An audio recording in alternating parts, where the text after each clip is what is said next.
All right, let's jump into it. We're at 7:32 on 24th of November, so a little bit earlier to get these weekend reviews done. But as I always sort of say, it's the main thing just to get it done before the market sort of kicks off. So obviously we've got till tomorrow morning since we're in Australia.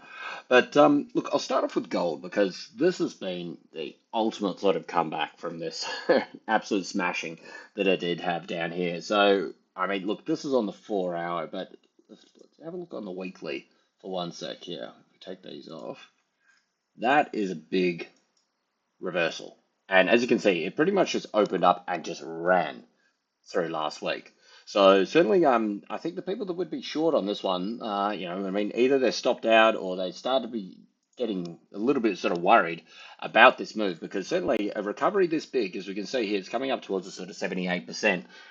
That's serious movement as a recovery, and it shows that the conviction. If these guys wanted to short this and like keep selling it down, and really the market's general overall position was to sort of sell this thing lower, they had ample opportunities. They had this. I mean, look, it was a massive sell down anyway. I think. Look, if we drag this one up, that was just sort of showing where it could have been. That's like a 9% drop, and this is over like a 2 week period. So basically, from the start of the month, it's just been straight down. This week, bang, took it back 78% of that in 1 week. So coming into the last week of the month, so it's obviously 2 weeks down, 1 week up with it all. Um, as I said, that is a very strong recovery. And, the three price targets I had through the week, as you can see, marked out here, as I sort of do each time, and that sort of, it just sort of got to them, thought about it, bang, powered through. Got to it, thought about it. Little consolidation around this period. Like even as this sort of came in here, I was like, oh look, let's come into it a little bit early. But it's funny because I trade with a guy out of Bangkok, and I was saying to him as well, same sort of these, it's hit the price level, but a lot of my prices are more price levels opposed to time levels. But as I said, it came in here a little bit quick. So what did it do? Consolidated and just sort of chilled on this little period here before perfect timing, as we had sort of marked out from last week, up through right at that clear point. And that's what you want to see, a nice strong push through. It's a bit zoomed out there, but a nice strong candle to push through that breakout. And obviously, as I said, sort of throughout the week as well, if we go through this zone here, this one down here, okay, fine, that's a bit of a recovery. This is the most immediate channel of the sell down. They were trying to do it. If they wanted to keep selling this down, there was your opportunity one. Here's your opportunity two. And obviously, as you can see, it just kept on cruising through.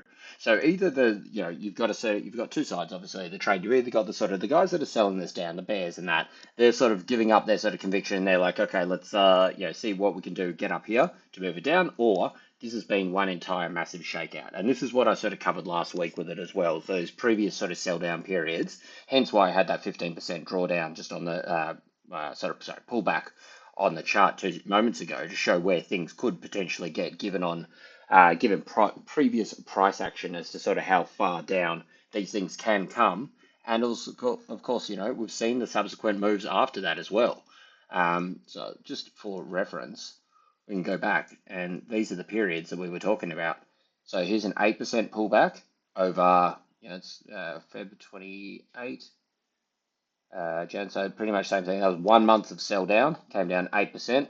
The resulting move plus 15%.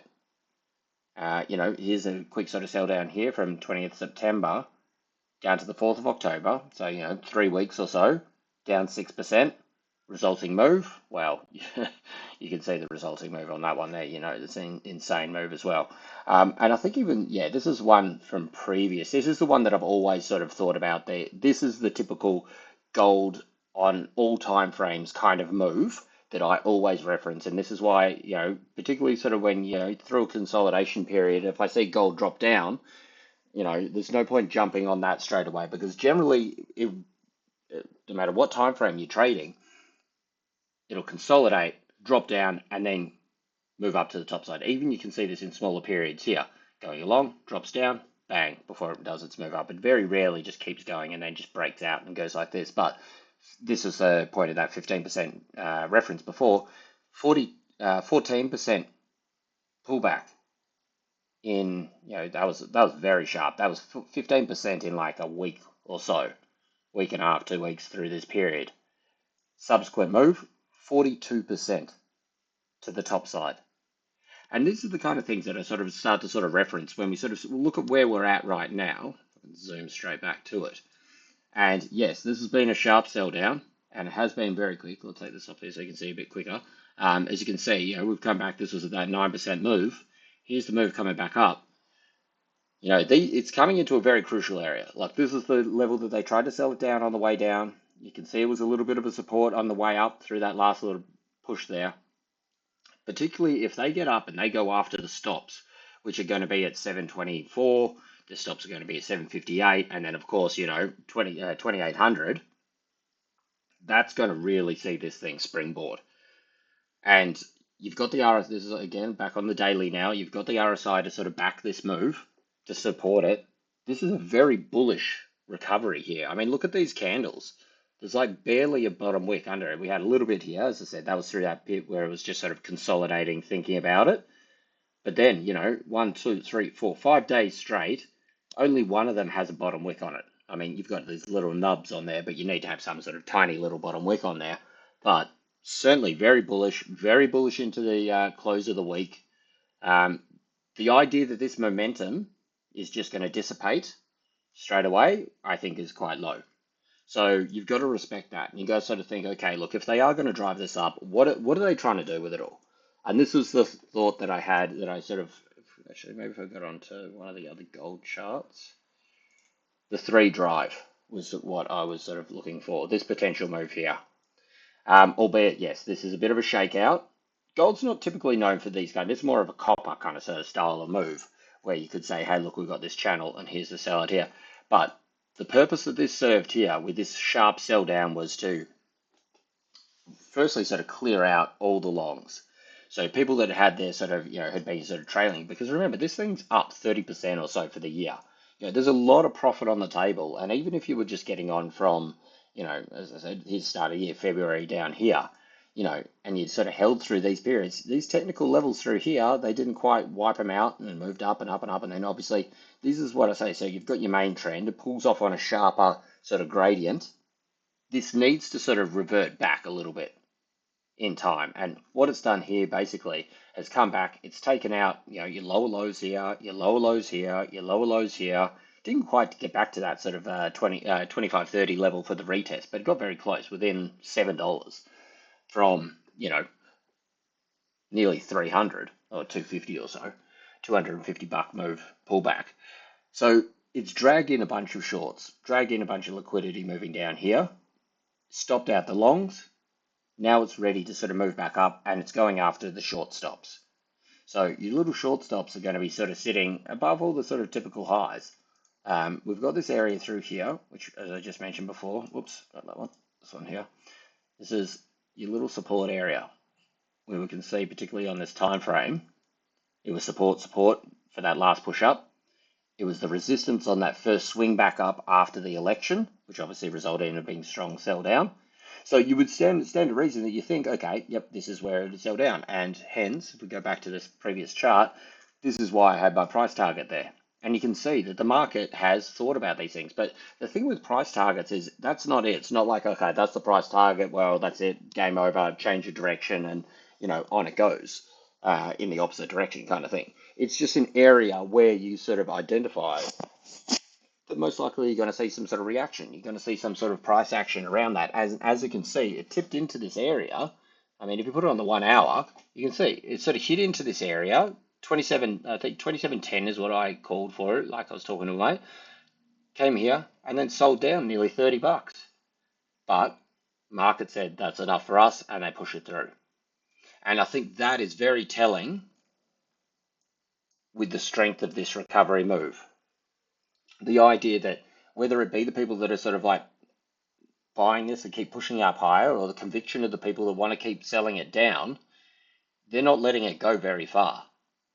And again, you got to think, what's the mentality behind this kind of thing? If you think that gold's going at 2,900 or 3,000 or whatever, if you think it's going much higher than it is now, well, it doesn't really matter whether you buy at 2680 or 2685 or 2690. You know what I mean? You don't need to wait for these like, oh, I'm going to wait at 26.20. You had your chance at 26.20. Like, if you didn't jump on and sort of take it up there, well, you may be missing the boat because it is on its way back up right now.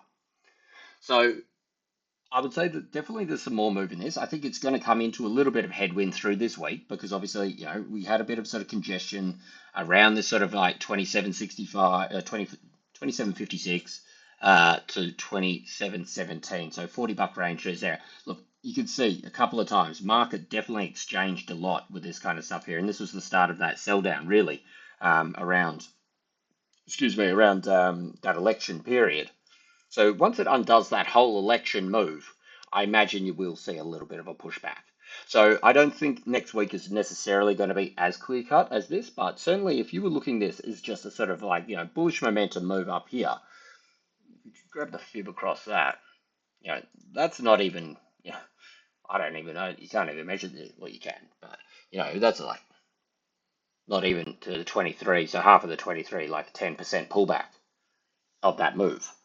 So that is very bullish and bullish for continuation. And the fact that it keeps sort of pushing higher and higher into the close, I think we're going to see a little bit of a move higher with gold here.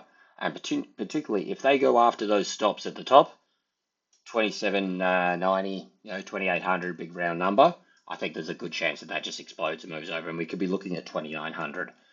I do think that if we do get this last wave, though, this chart's a little bit messy here, so I'll put it back onto the other one here. But I do believe that if we do get this last push, that this could be the beginning of the last bit before we see some more sustained pulling back. Because market here, if we're going higher, has wiped out a lot of the longs. Dragged in some shorts, that's fine. So you've taken care of the longs through this period here. I mean, obviously it hasn't come back to 23, 2400, whatever. But you've taken care of the longs through those stops now. A lot of people got short through this period. It's a very straight, clear-cut move. It was really coming off the highs. You've got US dollar still very strong, these kind of things. So there's sort of shorting coming down through here. I think they're going to take care of the short stops because, again, none of this stuff's easy. None of them, like, that's the thing. When the trade looks so obvious, then generally it's going to get the pain trade happening the other way because that's the point of it. There's so many people that go, oh, yeah, look, that's it. It's topped. It's come down $200 in a week. 2 weeks or whatever, boom, yes, we're shorting it, we've hit the highs, USL's going up and that. It's so straightforward. But that's obviously not it.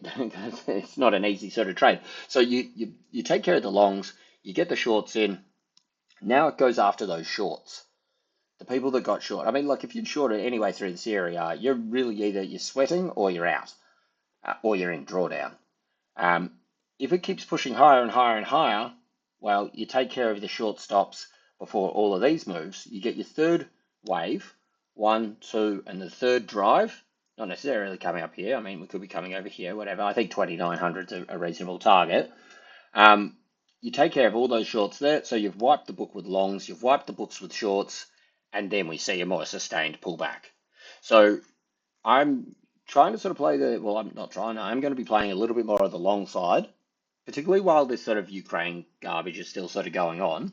Play the long side till it can sort of get up above. But if we get above 27.8, if we see new highs, I'll be very cautious and be trailing and sort of really sort of cutting the stops tight behind that because I do believe we're coming into the last leg of a potential sell down, which could result in us coming back to say 2300 or so. So, I mean, look, I could be completely wrong and it could just keep powering on. I mean, the Ukraine thing seems to be affecting gold market a lot more than the Middle East ever did. And that's what I was saying through the Middle East sort of, conflict or whatever. As it was sort of kicking off and that, there was bad headlines and, the stuff wasn't showing any signs of cooling down. Yet gold wasn't exploding off it. Yes, it stayed bid, but I believe that was more due to the US dollar. But as we've seen, the Ukraine period actually the market seems to care a bit more about that. So, certainly while that's in the headlines, you stay long with gold. As it keeps pushing through to take these stops out, you stay long with gold. But I would be very cautious, particularly once we put in a new high, if we see the conditions where we put in a new high, plus we see, some sort of resolution or calming down with the Ukraine situation, that's when I'd be sort of a little bit cautious and I'd probably be starting to fade any sort of moves up towards 2900 or just into the early 2900s. I believe that we've got a potential sort of larger move coming, but I think you need to clear the book a little bit first before we do see that move coming down. So that's a bigger sort of picture with it all. In the short here and now of it all, obviously, look, we finished on a high, pushed up here. Got to see how things sort of open up on given tomorrow. Let me get back onto this chart, flipping back and forth on them all. But you can see that, as I said here, these were some strong supports in that last little push up there. So look, I think back up above 22. See, move back up to maybe 34. Play this little range through here, like to try and find little buys. I think as long as it's above 26.80, was it 83 or so, I think we could be okay to sort of just really sort of push up into this zone and then maybe look for some sort of consolidation around here. But the next two levels I'll be looking at are probably around that sort of 27.35, is which you can see at that tight little range that it was in just before it broke down. That's very close with a 78%. You've got a bit of congestion around here, so I reckon this is going to be a bit of the area that we'll be playing through this week. Above 27.50, I would say you're looking at targeting the highs there. So that's the area that we need to get above here to move up to over here. But yeah, I think that's certainly got a little bit more upside in it. Flip across, we've got silver, because silver, as we can see, is very much sort of, look, it's fighting its way back. But, silver is one of these things where it can, it's kind of like, for lack of anything else, and probably because I thought it was funny, it's almost like a trans metal. It can be a precious metal, but it can also be a sort of, a manufacturing, a sort of utility kind of sort of metal as well. And you just got to see how it is reacting and what it's reacting off. So with gold running, it'll generally sort of drag the metals market along. So obviously, look, if gold's going up, and particularly if we see gold go to new highs, you're not going to see a divergence so much where you'll see silver really pushing to the downside. But as you can see, it's very much lagging the recovery that we've seen in gold. So gold is what we just said, so coming up to about the 78% retracement of that sell down. Well, silver, not even up to 38%. That's a big difference, and that's really sort of lagging and sort of waiting behind. So, little things where we could sort of see things if that sort of does resolve a little bit, if we do see a little bit of a cooling with that kind of stuff. Because remember, silver, as it sort of acts as sort of more of a sort of like a utility kind of sort of metal, something that's in manufacturing. Well, you want the idea that people are going to be working together, risk on kind of attitude, production going up, manufacturing going up, these kind of things, where they're going to find a necessity for the metal. That's going to create the demand for the metal. You know what I mean? While people are sort of worried about whether they're going to bomb each other, well, you're probably not sort of thinking about your manufacturing numbers. And that's what is going to really sort of, in my opinion, has sort of been retarding its recovery a little bit. So look, it's not doing too bad at the moment. I think there's a clear-cut area where we can see that the sellers are sitting. 31.50, I think if we can get above here, we can see on the way down, and obviously as this sort of break out sort of gave us this move through here. Tried to find a little flag through this area, a couple of fake breakouts and that, came back to the 50%. As of right now, unable to sort of put in that new high. So I think that's certainly an area that once we can see that the sellers are gone from this zone through here, that'll be your ticket to sort of say, okay, yep, let's move on to the next level. And one sec, pinpoint here. So once we see sellers are dissipated and sort of not in this zone, we could go, okay, most likely next area we're probably looking at 32.20, which is, another sort of 70 cents up, and it's slowly gauging up with it all. But certainly, as you can see, very much lagging the recovery that we've sort of seen in gold. So I think getting back above that 32.50, as we can see, if we zoom right back out, you can see that was that big resistance where the market held it till it didn't, and then bang, exploded to the top side. So there was a period way back, this sort of period through here, where we'd seen this actually goes way back. I can't be bothered going to reference it all. But as you can see, very much sort of tightly squeezed through this area, exploded, came out, boom, it's all the way back through there. So what we want to sort of see, obviously, is same sort of thing here. It was held, exploded off, failed, came way back down below. You want to get back above this area here. This is your sort of, okay, you know what, silver's back in the game kind of level. I mean, up above this, you still got the 61% retracement, which is also in line with the measured move of this wedge. So that's obviously your next sort of target and probably what I'm actually looking for. I do believe we've got some upside with metals, and I think silver will continue as well. Obviously, it's not as clear a sort of job as gold has been sort of putting in, but I think that sort of certainly as you can see through this area, they've tried to push it back down through here. It is sort of pushing up, but I think these are the kind of levels that we want to sort of see it above. So let's put an alert in. Okay. 31.85. I think a breakthrough here will obviously sort of see it sort of coming up to test this 32, 26, 32.20, 32.30, this kind of zone through here. A break above there, I think could open it up to a little bit more of a recovery. But certainly at the moment, you need a couple of things to sort of line up to sort of get it really sort of pumping along the same, particularly the same as gold, because gold is massively out sort of performing silver at the moment. And just a quick reference of gold silver ratio with this as well, we can see this kind of thing here. So remember, sort of like overall metals market, you want to see it pushing down. It tried to break down through here. Actually, as you can see, this is the plan of attack. Dribble down through here, reverted, and up through the top side. So this has been weighing on metals, but gold silver ratio, gold as it's moving up, gold is going to outperform silver. But as people sort of say, when you have a metals bull market, silver will percentage-wise outperform gold. So if we can see it get back down under this zone through here, because we didn't actually notice this, but we're up. Where's this going back to? September. So 3 month, 2.5 month highs in gold silver ratio broke out here, retested, and so far has held. If this holds to the top side out here, I think again this is going to be weighing on it all. So if you can get back down, if we go down underneath here, let's fix this one up. This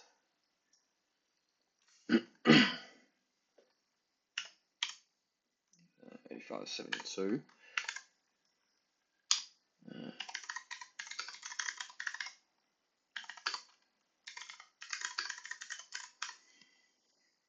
Obviously, a lot more work to be done, but as it is at the moment, you've got your breakout, you've got your retest, still unable to put in the high, and that's obviously the confirmation that this is going to continue up to the top side. So a little bit of a sort of nothingness kind of close to the week, closed yes near the highs, but as it is at the moment, hasn't sort of shown a continuation. So this could really sort of course, break these highs, continue on. In that case, we see, silver's continue to lag a bit. We see gold probably do a little bit better. If we do get back down under here, this gives us a false breakout, which could eventually sort of see our move coming back down to the bottom sides over here. If we do see that, I'd be looking for probably silver to sort of play a little bit of catch up on those sort of gold positions coming through the week. And as I said, as gold sort of comes into that sort of congestion area, maybe we start to find a little bit of resistance. People might, if they're still keen for the metals, they might sort of start to look for, hold on, wait, maybe silver. As you can see, so it's underperformed the recovery of gold through this last week. So while gold's sort of hitting resistance, not really moving too much, silver could play a bit of catch up. You see the flows move into silver a little bit more. So that would probably be an area, if we see metals as a general sort of market continue, silver to probably sort of maybe outperform gold a little bit this week. But I think the confirmation will come once if we get back down underneath this, 86, 85.90 kind of zone. All right, flip across, we've got DXY. So this thing, I mean, look, what can you say, really? It just keeps on powering on, and what an absolute rip to the top side over here. So you got to zoom out to sort of see where we're right back at these levels. This last sell down that we had, sort of like, remember this is coming from June this year. Basically, when we started to talk about rate cuts for the Fed, if we call that the high, yes, you could drag the high back over here, but it dropped down, recovered, whatever. If we take it from that high there, well, actually, let's get rid of that one. Don't need that one now. From that recovery there, delete a few of these other ones. I'll keep it. We can see push right up the 127% retracement. Really popped up to these highs. So we're going back to November. What was that? November 22. Oh, wow. So we're actually at 2-year highs for DXY. And remember, when was it? End of October or something? So start of October, we were looking at cracking 100. So this has been an incredible recovery run for the US dollar.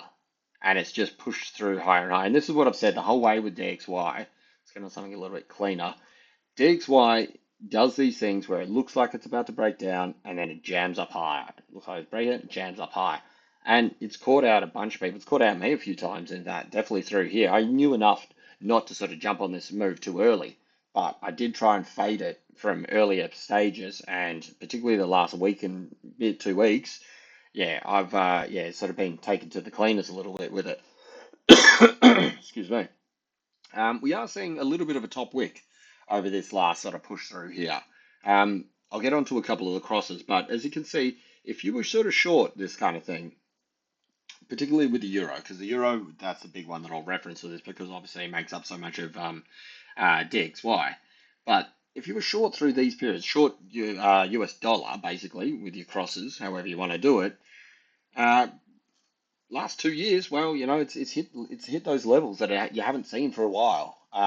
So it's taken out those stops. And this is what I believe gold's going to be doing as well, moving up to sort of take out all the stops, and then we sort of see a little bit of a move down. So look, it's still a bullish close. It was a bullish week. I mean, if we look at this, that's just straight up.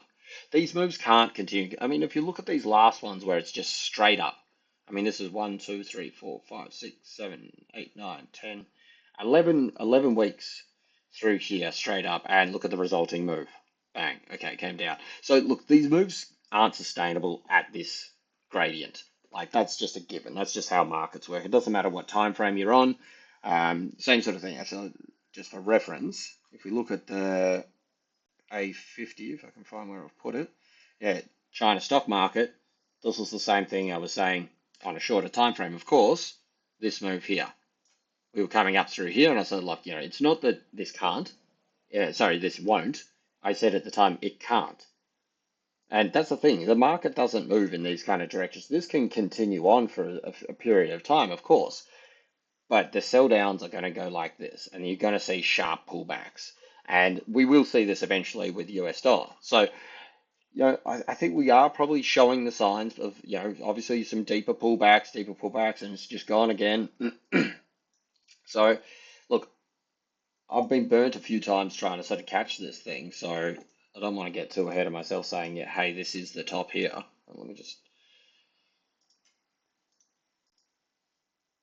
drag this out. So, I mean, that gives us a move up to almost 109 if we look for a flag completion through there. However, we do have this sort of rising resistance. And this is something that I've referenced a few times that I do believe is, just showing its head again. Obviously, we got to sell down into the sort of close of the week there. So put this. Sorry, 1 second. Back onto a time frame we can work on. We saw obviously that big push up through here. We had PMIs all across the end of the week, and obviously market tried to continue a couple of times. Didn't really sort of push on so much with it all. As I normally say, I disregard the last sort of couple of hours of the week. I don't think too many people are really still at their desks. I mean, Asia's closed, Europe's closed. But we are sort of seeing some signs of obviously quite a strong rejection from this candle was actually sort of coming through here. So I think this is more sort of like, European PMIs and that kind of stuff, and really off a super weak euro. But we are seeing a little bit of a sort of pushback from this resistance here. So, we want to sort of see it really back below 106.90, and change to sort of say that, okay, yep, this might be a little bit of resistance. We look over here and then we start to sort of look at a couple of these other levels where it might be sort of coming back to. I mean, it's put in a fair bit of sort of back and forth through here, so that'll sort of provide it with quite a few areas in which you could find support. But at the moment, pop this back over here. Yeah, I mean, look, again, what can you really say about this? It's just absolutely ripping and absolutely squeezing everybody. If we do look at this sort of in comparison of a couple of other things, as I said, I don't really cover euro so much here, but I did actually have a little swing with euro, and I sort of got very minimal stopped out, which is lucky because then obviously it came down here for a what's this, another 100 point move or something from down here to the lows. So I do believe that these kind of big spikes down the bottom at the end of these big sort of moves show that, you know what, you might be just hitting some stops, people closing their shorts, maybe we start to see a little bit of a reversal. Obviously, if this pushes back up, we could potentially sort of see DXY obviously sort of cool off a little bit there as well. But there's no point, you don't need to be sort of first to the trade to sort of get that one. Where are we going with DXY here? So yeah, we are seeing it. Obviously, last couple of hours you don't regard so much. I think look, if you get back down below 107.30, we see for a little bit of a sort of pullback. This is on the 4 hour. It's overbought. It's rolling over. We've had a couple of rejections up here. As I said, it's the end of the week, so you can't put too much stock into it. But I think, particularly if we see a continuation of this short-term rollover here, they're the levels that I'll be sort of looking for underneath 107.20. Put an alert here.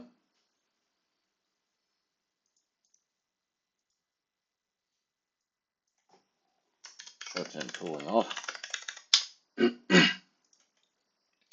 And then I think if you can get back down under these levels over 106.80, I think that'll sort of see a little bit more of a back and forth with the market over here. But certainly this is the first time through this whole sort of period, if we look at these other candles, that we've actually found some strong resistance on it. Every single one is pretty much, I mean, look, it's pulled back, but there's still been strong moves up to the top side. But this obviously sort of found a little bit of resistance to sort of, obviously sort of cut that candle in half. So where we go.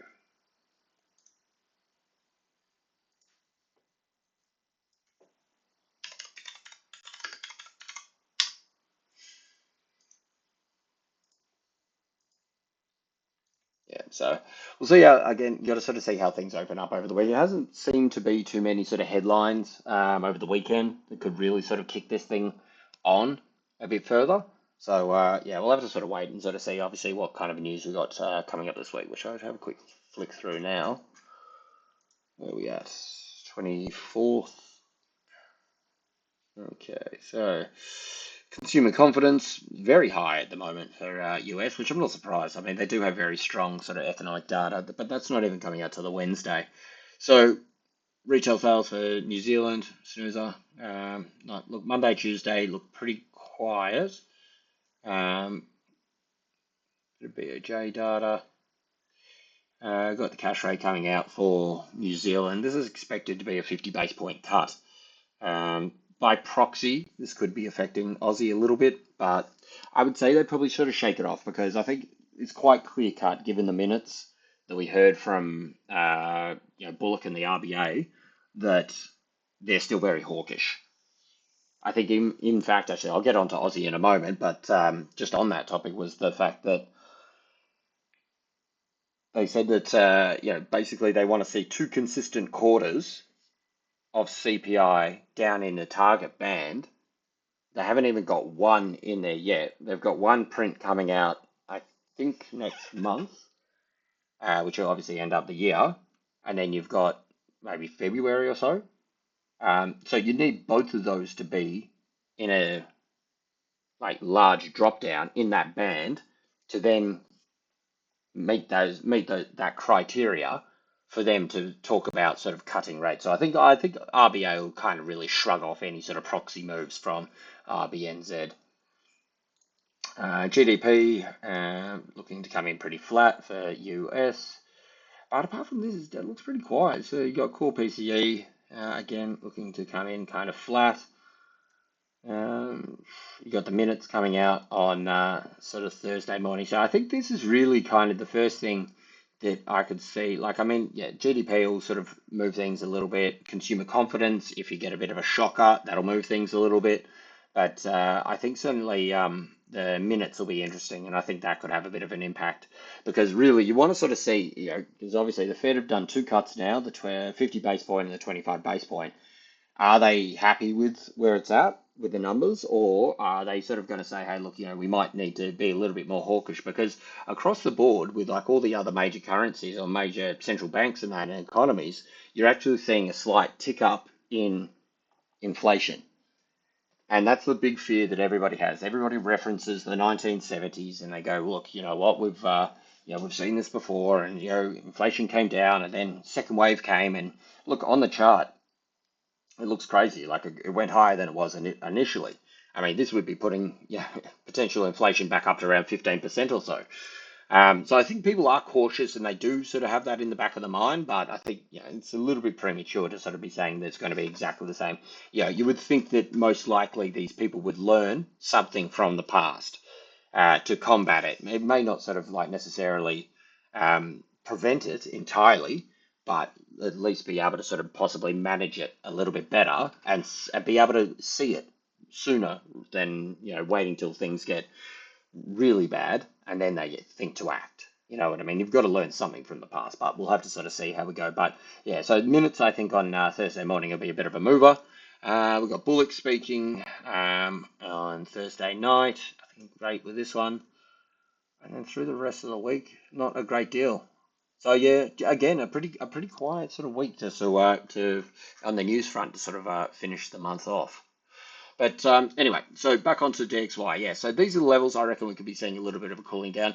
If we have a look at US 10 as well, this is another thing that makes me think that, although US dollar is really piling out to the top side, well, sorry, US dollar DXY is really moving out to the top side, you actually haven't seen a breakout in the yields, which makes me think that it's not so much a US dollar strength. Yes, they do have strong economic data, but it's not entirely US dollar strength, i.e., continued all around sort of dollar buying, as much as it is more isolated to a weak euro. Because one, we don't have the yields breaking out. 450, it's tried it a couple of times, got smacked a couple of times. We've got this little trend that it was coming up through with the negative divergence. I think the negative divergence might have been on the daily. So it's consolidating around the highs over here. But as of right now, hasn't broken out. And that was obviously, the buying pressure to get the yields a bit higher there hasn't been there. So that is a little bit of a negative divergence coming into a resistance area. If we flip across to Aussie quickly as well, you can see that Aussie, massively underweight, been sold down very hard. But, DXY, and I understand Aussie's not part of DXY, but we're talking about US dollar strength in a broad sense. Aussie dollar should be down, probably underneath 64, realistically. If that was just overall dollar strength buying, well, it wouldn't, even though Aussie's not part of DXY, Aussie isn't immune to the idea that the whole market is buying US dollar. So if they're buying US dollar against, say, euro, well, that's going to show up in the DXY with it blowing out to the top side. But you're not seeing the same corresponding moves when you look at the other pairs as well. So as you can see with the Aussie, it's tried to sell down. It's holding itself through here, but it is, as of now, got a higher low through this area through here. Still has a lot of work to do, but as of right now and that, they are seeming to be buying this a little bit more. So if we do see a cool off in DXY, we could see a little bit more of a further recovery in Aussie. And obviously with metals moving a little bit, well, gold and gold mainly, but that's more probably a safe haven move. But if we see silver and obviously particularly copper as well, we see copper sort of recover a bit more as well. These things lining up with the US dollar, cooling from the highs. I'm not going to say they're sort of selling it off, but they're cooling it from the highs. You could see a little bit more of a recovery in Aussie. And I would say that's probably a fair call for it all, because as I keep saying, they're the only central bank that's still bullish. So if we do see US dollar sell off, then it stands to reason that you could probably see some benefit, or the market could see some benefit in buying into a currency where the central bank is still quite hawkish, and they're still looking for potentially, well, certainly not cutting rates at the moment, but even potentially maybe back on the agenda of hiking rates. We'll see how we go. I think most likely we're just going to see it flat from the RBA for a while. I don't think we're going to see another hike, But at the same time, that doesn't mean just because we're not hiking, they're going to cut. I think there's a good chance that they stay flat for, another 5, 6 months or so. Which seems to be the general sort of consensus with most sort of economists. So that's going to keep Aussie a little bit big. But of course, as I say, if they buy US dollar across the board, doesn't matter whether Aussie's part of the DXY or not, it's not immune to it. And if we do see some sort of escalation with all the Middle East stuff, maybe not so much the Middle East stuff. I don't think the market cares so much, but the Ukraine situation, I think they do particularly seem to care a little bit more about. And if we do see an escalation in that, that's going to weigh on Aussie, and that's obviously what's been weighing on the industrial metals like the copper and the silver a little bit as well. But that's more of the sort of more broad sort of sense of it all. In the short term, if we drag this along here, we could almost sort of make this to a little bit of a flag. I'm not a big fan of this one, to be honest. Oops, not that. I will mark it out just in case we do get a break, because we can use that for a bit of a potential sort of a price target, but I wouldn't be putting a lot of stock in this. So look, a break above these areas, this is just going to add another reason where we could be seeing some sell down. As you can see, this almost comes in perfectly in line with this falling resistance from the top up here. So I wouldn't be surprised if we do see a little bit of cooling on US dollar, a little bit of recovery in the Aussie, but I think it's certainly going to be capped under 66 or 66.50, even on any sort of move up. So it's certainly got some work to do, and it's not out of the woods yet. But into the end of the week there, they tried to sell it down a number of times, and it recovered each time, holding 65. A lot of it, excuse me, holding that 65 or 64.80 kind of area quite a few times in that. So I think really you want to see above 65.30, above 65.50. But I think even a move up there, 65.70 with that falling resistance and potentially this sort of little measured move. I'm not a big fan of this one. That could be an area where we could sort of be targeting on any sort of break up early. So I do believe it's still got a little bit of work to be done, but I put a little price target in this just for a short term as well. As I said, with not a lot of news to sort of move the market, I think it's really going to come down to sort of, a little bit more of the technical side of stuff till we get some more drivers and we can see what the market's actually going to do. And that's why, I mean, the Fed minutes are going to be quite interesting because that's the only sort of data. You got the GDP, which is probably about third tier data, behind your sort of CPIs, your NFPs. But it's just another piece of the puzzle to put in. But I think the minutes are really going to give them a bit more of an idea of how close they are to either holding or how determined they are to keep the cutting cycle going. Because end of the day, they say as the new administration, they want a weaker dollar. So, the market is going to be weighing that. So despite the tariffs and all this kind of talk, none of that's actually happened yet. I think the market's just been running off a little bit of sort of just an insane idea that, oh, it's coming, it's coming, it's coming. But nothing's actually happened as of yet. No, it won't happen for another couple of months. So even if it does, but they did say that the new administration, Trump, all this kind of stuff, they want a weaker dollar.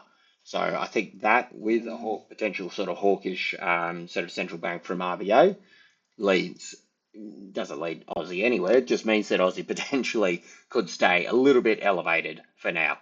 Certainly, if you didn't have that sort of talk from the RBA and sort of have them a little bit more hawkish, well, there's some big areas down here, 63.50 kind of things that take out that wick from August. All right. So anyway, look, short term, 65.15 up above here, you could probably start to sort of think that, yeah, you'd be moving up here. So I think that's a fair little trade between 65.15 and 65.70. Get above this area, you look for something to this sort of effect, breakout, pull back, and then moving forward. But again, look, I think this whole area, at best, will just turn into this.